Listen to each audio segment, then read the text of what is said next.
Mari kita berdoa, lipat tangan, tutup mata, kita mengawali kebaktian kita dengan doa ya. Tuhan Yesus yang baik, sungguh kami bersyukur karena pagi ini kami boleh dipertemukan kembali di kebaktian ini. Sungguh Tuhan, kami rindu berkumpul bersama dengan semua teman-teman di sekolah, tetapi dalam keadaan seperti ini pun kami mau tetap bersyukur karena kami tahu Tuhan bahwa Engkau adalah Allah yang baik yang selalu memberkati kami. Terima kasih Tuhan, berkatilah kebaktian pagi ini dan semua anak-anak yang ada di rumah yang mengikuti kebaktian pagi hari ini. Terima kasih Tuhan Yesus, haleluya, amin. Halo anak-anak, shalom. Selamat pagi semuanya, senang sekali Miss bisa bertemu kembali dengan anak-anak di kebaktian pagi ini. Siapa yang hari ini merasa kita diberkati, bangun tidur, kita diberkati oleh Tuhan. Yuk anak-anak, kita mau memuji Tuhan. Aku diberkati.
Amin, puji Tuhan. Kak Eko, ternyata musuh kita itu bukanlah sesama kita, ya. Bahkan Tuhan Yesus berkata kita harus mengasihi yang menjadi musuh kita sekalipun. Tetapi ada satu musuh yang selalu mendakwa kita, yang menjauhkan kita dari Tuhan, yaitu iblis, Kak Eko.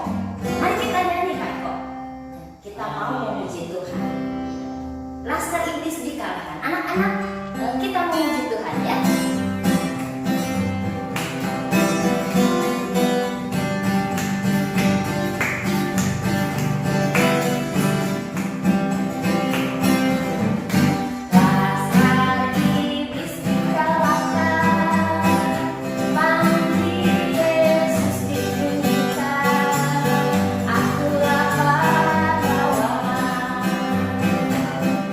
Setiap hari ku bernyanyi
Samuel yang mau mendengarkan Tuhan dan menerima panggilan Tuhan. Ajar hamba mendengar seperti Samuel. Ajar hamba mendengar seperti Samuel.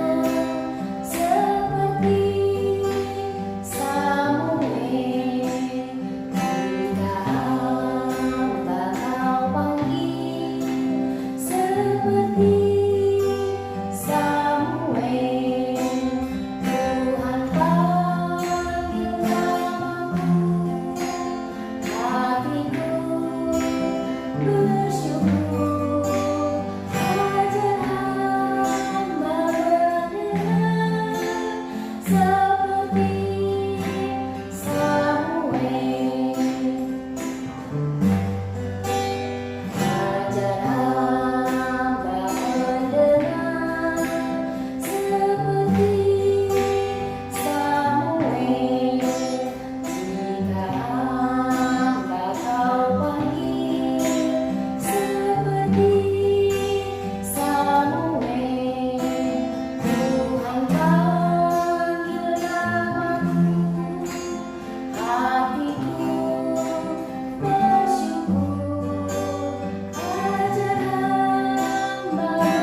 Tuhan Yesus, pagi ini kami siap menerima firman Tuhan.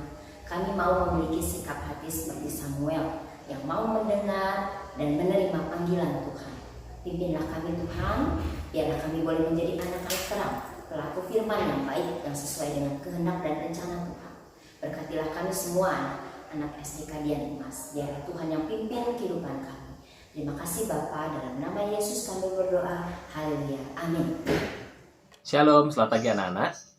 Kita bersyukur kalau pagi hari ini kembali kita boleh beribadah bersama-sama. Nah anak-anak, kalau tadi kita sudah memuji dan memuliakan nama Tuhan, tiba saatnya kita akan mendengarkan kebenaran firman Tuhan. Tapi sebelumnya, kita akan saksikan tayangan video berikut ini. Selamat menyaksikan. Di suatu hutan yang rindang, hiduplah berbagai binatang, buas dan jinak. Ada gajah, kelinci, kera, harimau, kupu-kupu, burung, kucing, anjing, dan yang lainnya. Pada suatu hari, hutan dilanda badai yang sangat dahsyat. Akhirnya, binatang-binatang pun pergi menyelamatkan diri. Banyak pohon tumbang karena angin yang dahsyat. Tiba-tiba muncullah seekor semut dari dalam tanah. Kemudian ia berjalan dan melihat seekor kepompong tergantung di dahan pohon yang telah jatuh.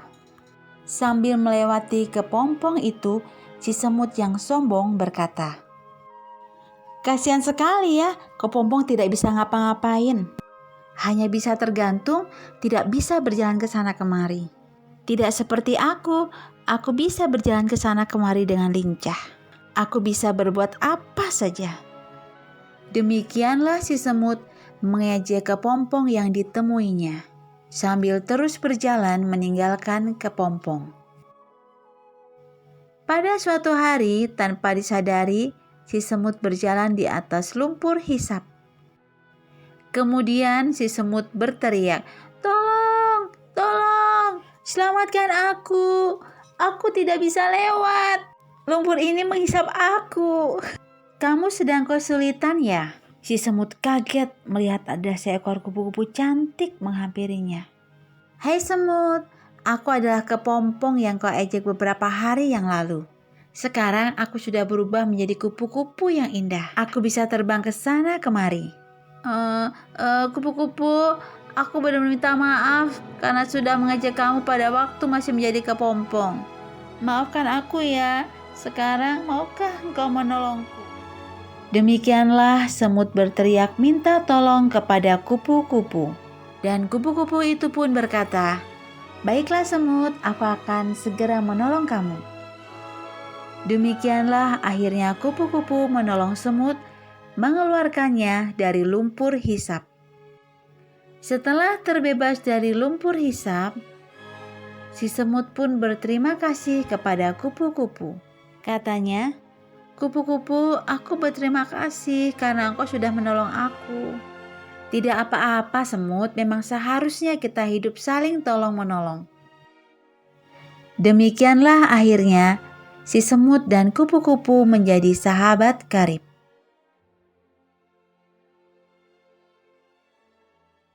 Nah, anak-anak, tadi kita sudah menyaksikan tayangan video yang mengisahkan bagaimana seekor semut selamat dari badai besar, ya, karena dia bersembunyi dalam tanah.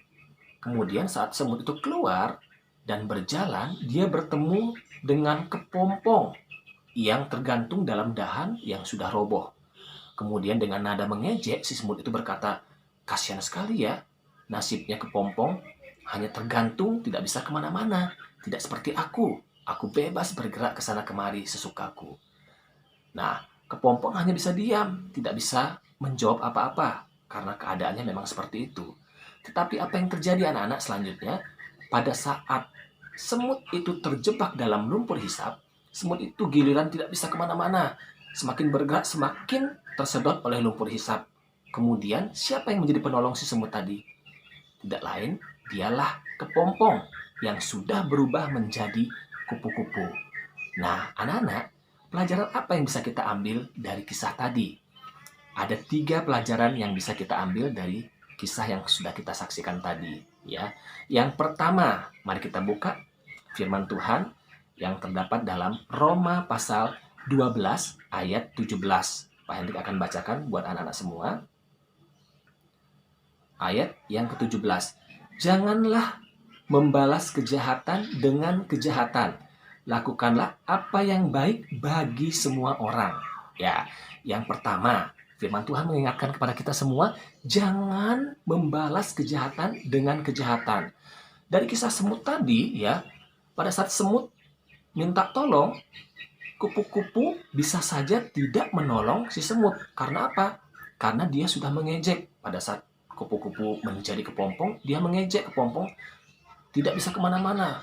Kasihan hidupnya. Sedangkan aku bebas pergi kemana-mana. Tetapi kupu-kupu tidak melakukan hal itu.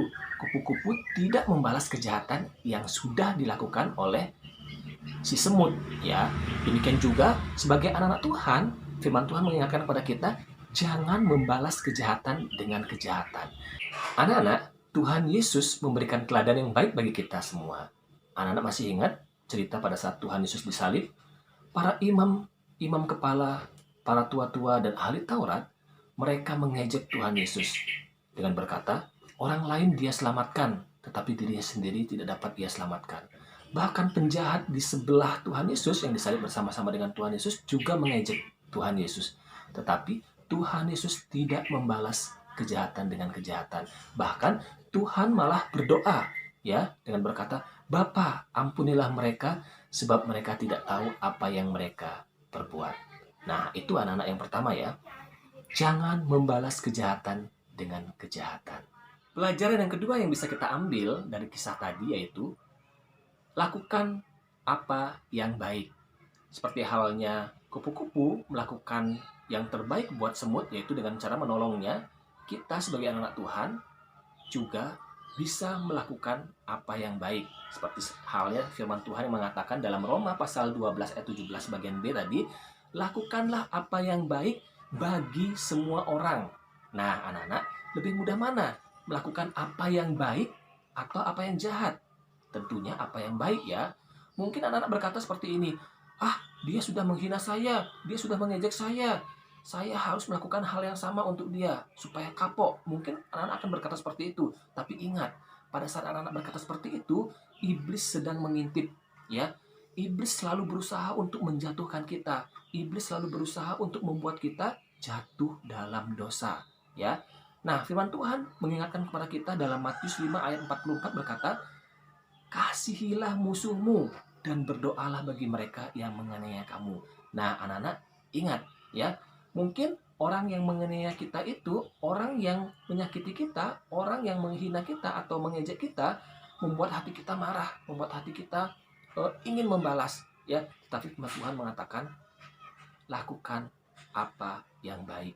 Lakukan yang baik untuk semua orang, bukan hanya untuk teman dekat, bukan hanya untuk keluarga, bukan hanya untuk saudara, tetapi kita melakukan apa yang baik untuk semua orang, ya. Supaya apa? Supaya nama Tuhan dipermuliakan, ya.